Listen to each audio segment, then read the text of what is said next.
Peter Patrick Potter was a pumpkin farming man. He had pumpkin farming instincts. He had pumpkin farming hands. Peter raised plump pumpkins fit for perfect pumpkin pie. His wife was a pie maker. They had married one July.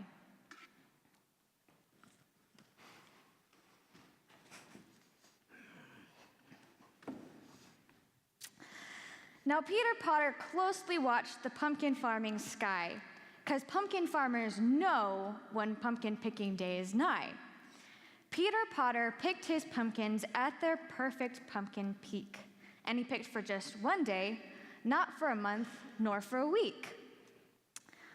For peak pumpkin picking day comes just before the first fall frost. When the first fall frost is forecast, unpicked pumpkins could be lost. Peter Potter when the freezy frost was forecast and the perfect pumpkins peaked, Peter Potter picked his pumpkins on that same day of the week. But the pumpkins were too many, and the pumpkins were too plump. Peter Potter picked 2 pumpkins and sat down on a stump. Oh, these pumpkins are too many. These pumpkins are too plump. Now the freezy frost will turn each one into a frozen lump. Then Peter Patrick Potter had a pumpkin farming plan. He would hire pumpkin farmhands to harvest all his land. I'll go find some people who'll pick pumpkins for some pay. I'll pay them $14 to pick pumpkins for a day. In a nearby village, there were a few employment-challenged folk. They were sitting watching squirrels beneath a massive spreading oak. I would like to pay a person to pick pumpkins for a day. I will pay you $14 and then send you on your way. I would gladly pick pumpkins for your perfect pumpkin farm, for the freezy frost is coming, and they must be safe from harm. But one pumpkin-picking farmhand can't pick pumpkins fast enough, because picking perfect pumpkins up is really pretty tough. So at midday, Peter Potter went back on into town, lest the freezy frost should get his perfect pumpkins of renown. I would like to pay a person to pick pumpkins for some pay. I'll pay you $14 and then send you on your way.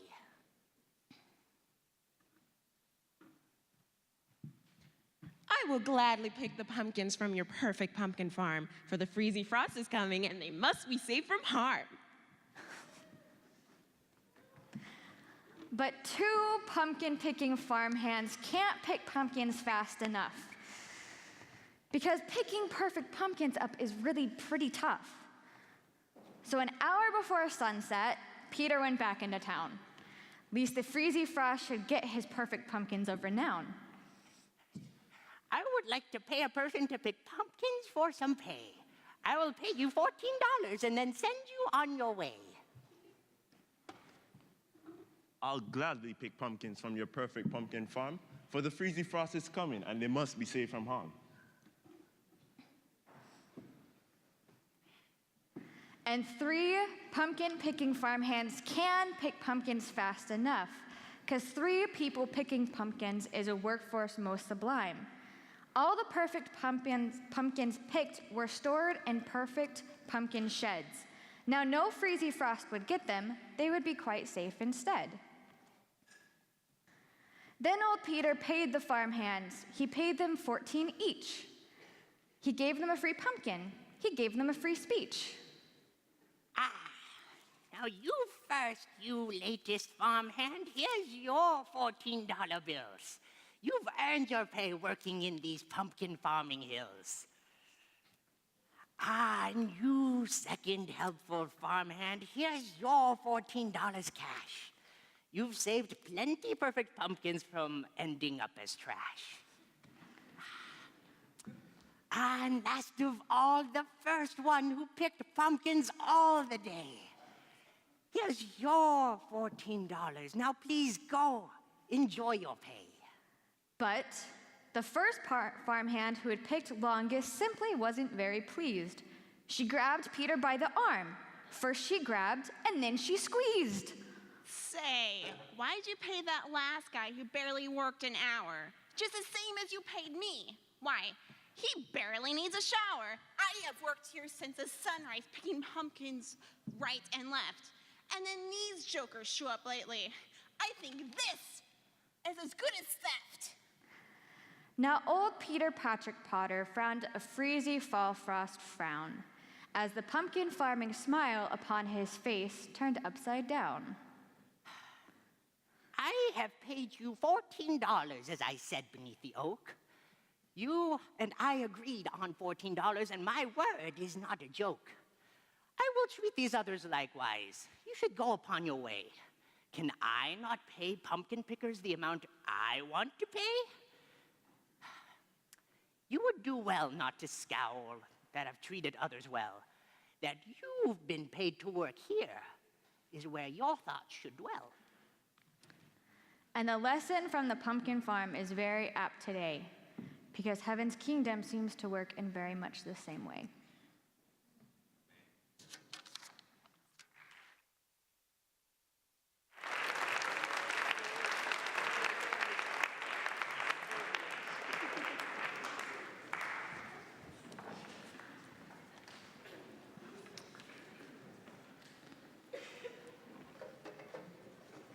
One of the most interesting and important things about our minds is that we're not tied to the here and now. We're not limited to only reacting to our present environment. If we examine brain function, we certainly see a lot of activity that's driven by sensing and reacting to the world around us. That's why a substantial part of your cerebral cortex is devoted to those tasks. But here's the neat thing. You can run those very same networks in the absence of stimuli. Imagination and perception share many basic components. You use your imagination all the time, actually, more than you realize. Your brain runs simulations every time you recall an experience from your life. We call that mental time travel or episodic memory. Similar processes are involved in thinking about the future. Thinking about other people's motives and beliefs, planning actions, preparing to go somewhere.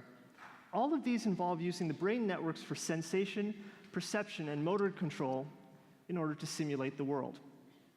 In fact, there's good evidence that your perception of the world isn't built piece by piece from incoming stimuli. Instead, it's an interactive negotiation between what you expect and incoming sensations. Because we're so good at simulating past worlds and future worlds and possible worlds and impossible worlds, human beings love stories. A good story is a way to transfer a simulation from my mind to yours, wirelessly. These stories sometimes help us imagine how we could change the way we live. And so to explain the kingdom of heaven, a different way of life, Jesus tells stories. Here's one of those stories. It starts in Matthew 20, verse 20. For the kingdom of heaven is like a landowner who went out early in the morning to hire workers for his vineyard. After agreeing with the workers for the standard wage, he sent them into his vineyard. And when it was about 9 o'clock in the morning, he went out again and saw others standing around the marketplace without work. He said to them, "You go to the vineyard too, and I will give you whatever is right." So they went. And he went out again about noon. And 3 o'clock that afternoon, he did the same thing. About 5 o'clock that afternoon, he went out and found others standing around and said to them, "Why are you standing here all day without work?" They said to him, "Because no one hired us." He said to them, "You go and work in the vineyard too." When it was evening, the owner of the vineyard said to his manager, "Call the workers and give the pay, starting with the last hired until the first." When those hired about 5 o'clock came, each received a full day's pay. And when those hired first came, they thought they would receive more, but each one also received the standard wage. When they received it, they began to complain against the landowner, saying, 'These last fellows worked only 1 hour, and you have made them equal to us, who bore the hardship and burning heat of the day.' And the landowner replied to them, 'Friend, I am not treating you unfairly. Didn't you agree with me to work for the standard wage? Take what is yours and go. I want to give to this last man the same as I gave to you. Am I not permitted to do what I want with what belongs to me? Or are you envious because I am generous? So the last will be first, and the first last.'" Now, how do you feel having run that simulation? If you ran it from the perspective of the last workers, it feels good. You don't have a steady job, or any job actually. That's why you're standing around in the marketplace. Never mind living from paycheck to paycheck. You're living from one day's wage to the next. No work, no wage. No wage, no supper. So today you thought you would have to go home having not been hired, which would mean that you would probably go hungry. And then at the last moment, a reprieve, and for a full day's wage at that. How can you not love the owner of the vineyard after experiencing that kind of generosity? But if you run the simulation from the point of view of the workers hired first, you get errors.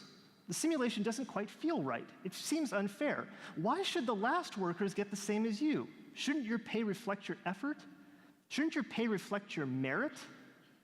And then when you point out the perceived slight, you get a rebuke from the owner. Now, of course, you might have run this simulation before, and so you expect me to say something like this. This is a parable about grace. Every worker gets the same amount, just like Jesus' death pays for anyone, no matter how long they have known him. Everyone who believes in Jesus will be raised to spend eternity with him, whether they walked with him for their whole lives or just met him. So learn from this parable not to grumble when God is gracious. And I do want to say that. But I think that if we stop there, if we don't go any deeper, we miss some important things. In my lab, we study the role of motivation in religious practice. I started this work with Chineri Sampson, who's an undergraduate student here, about 4 years ago. And I've since worked on parts of the project with Ariana Manuel, Cheryl Simpson, Paula Caceres, Cassie Clevin, Olivia Titus, Cooper Hodges, and Dwayne McBride. Our work revolves around the idea that people are motivated in different ways. We think about motivation on a spectrum of what we call internalization. So sometimes people do what they do for completely external reasons, rewards and punishments. Were it not for those rewards and punishments, they wouldn't do what they're doing at all. If it helps, you can think about this in terms of this particular gathering. So if we're honest, some people are only here because of a promised reward, or more likely, a threatened punishment. Here's the thing about motivation driven by external reasons. If those reasons ever disappear, the behavior does too. When motivation is regulated by external reasons, people are pretty unhappy because they're being forced to do something they don't want to do. Now, essentially, if you want an action, religious or otherwise, to continue, you need to get the actor to internalize the action, to make it part of their self. On the other end of the spectrum, then, there are people who have identified or integrated the reasons into part of their self. They've integrated the reasons driving their motivation. Identified reasons involve agreeing that a particular action should be taken. You agree that chapel is a good thing. Integrated reasons involve making a particular action part of who you are, part of your very self. People on this end of the spectrum have much better well-being than externally regulated people because they're able to act in accordance with what they believe and with who they are. These are wholehearted people. The external rewards and punishments can still be there, right? We're not changing the rules about the chapel. But they're not driving anymore.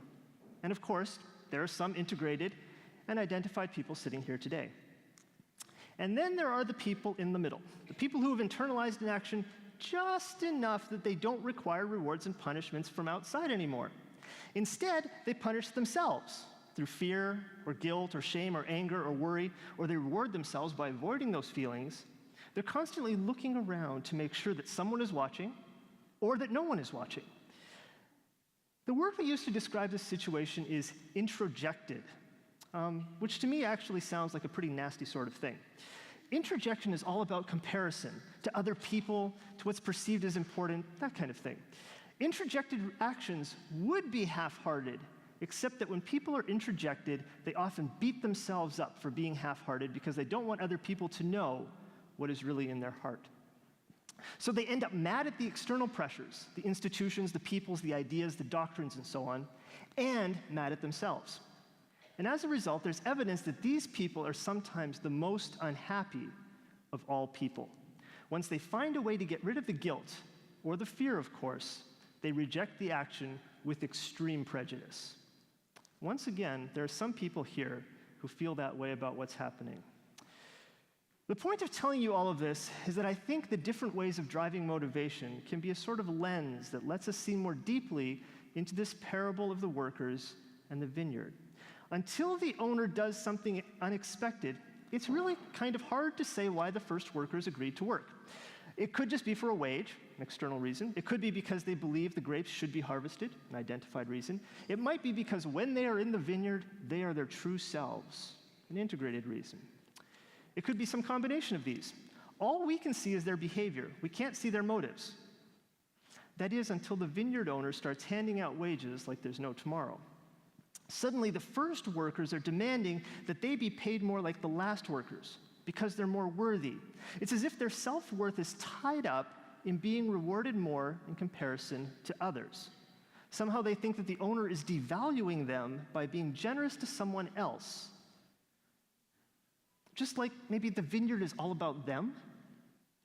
It's not pure greed. They justify their anger by pointing out how much they have suffered, implying that the last workers didn't suffer enough to deserve such generosity. They're looking at other people and comparing. We have a word for that. It's introjection. The context of this parable supports this reading. The parable of the workers in the vineyard comes right after and is actually part of the fallout from the rich young ruler who asks what he must do to inherit eternal life. Jesus suggests that he follows the commandments, and specifically the love your neighbor as yourself ones. The ruler claims to have done so wholeheartedly, and so Jesus probes to see just how wholehearted the rich young ruler is. Jesus commands the ruler to sell all that he has, give away the proceeds, and follow him. Unfortunately, the young man was bluffing. He wasn't wholehearted after all. So the introjected young ruler goes away sorrowful, back to a life of constantly comparing himself and never measuring up. This whole event worries the disciples quite a bit because they themselves are busy making comparisons. Just after the parable of the workers in the vineyard, James and John come with their mom to talk to Jesus about making sure that they end up at the top of the heap in the kingdom. And Jesus, who through all of this has been repeating the refrain, the first shall be last and the last shall be first, says something upside down again. And this is in Matthew 20. You know that the rulers of the Gentiles lord it over them, and those in high positions use their authority over them. It must not be this way among you. Instead, whoever wants to be great among you must be your servant, and whoever wants to be first among you must be your slave. Just as the Son of Man did not come to be served, but to serve, and to give his life as a ransom for many. And this, I think, is the point that Jesus is trying to get across here. But it's a difficult simulation to run. Let's try anyway. We always think of ourselves as workers in this story. But what if we take the perspective of the owner of the vineyard? Now wait, you might say, the owner is pretty clearly God, and I'm not about to go around playing God, especially in the church. That could be true, except that this isn't the only place that Jesus talks about the generosity of God. If you go back to the Sermon on the Mount in Matthew 5, this strangely inverted kingdom is there again. Starting in verse 43, Jesus says, "You have heard that it was said, 'Love your neighbor and hate your enemy.' But I say to you, love your enemy and pray for those who persecute you, so that you may be like your Father in heaven.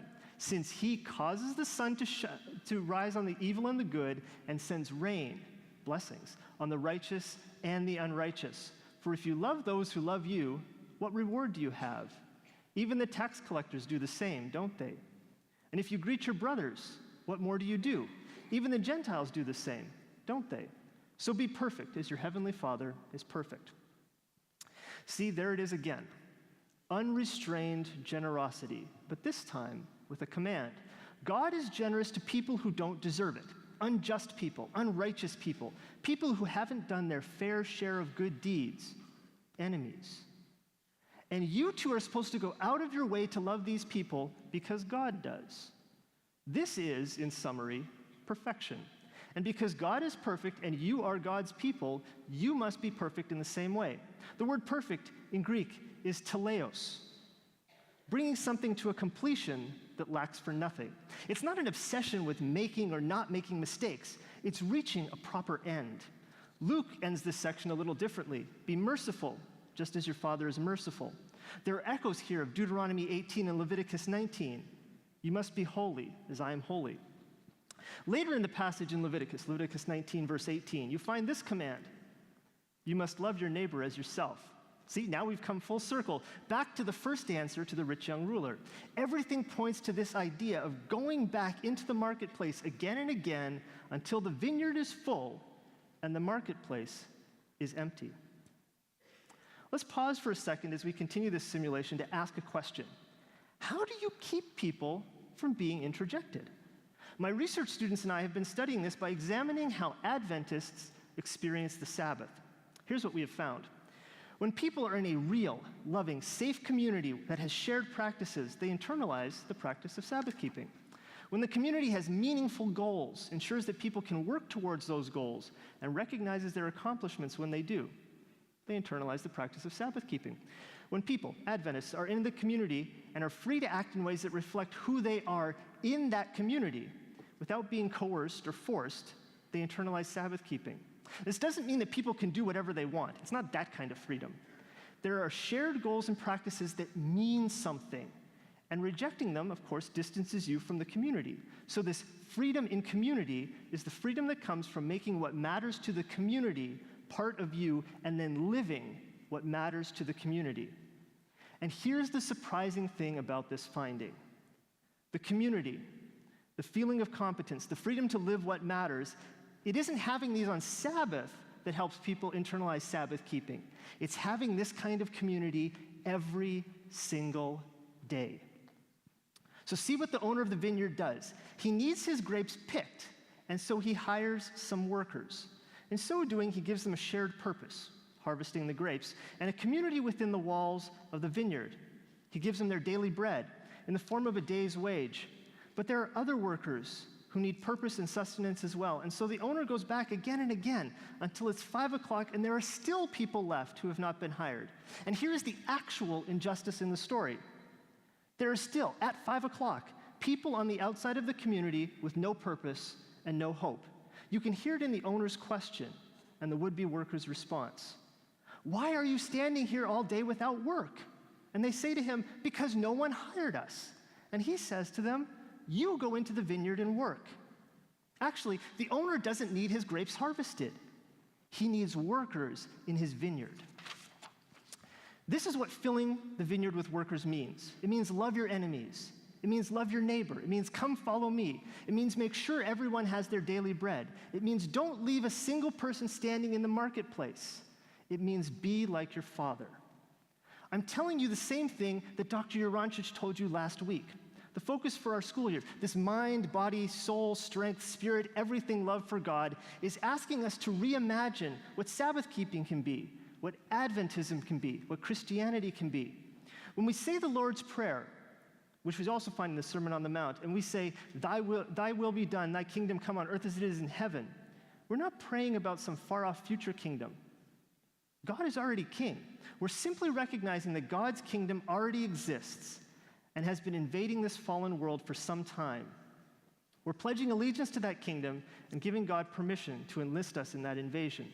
And the first step is imagining, with our mental simulators, what an invasion of this world, which people sometimes call the Gospel Commission, will look like.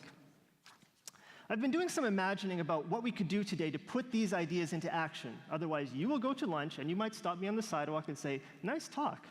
And that is all it will be. So I want to try a little social psychology experiment today on campus. We're going to call this the Think Small experiment.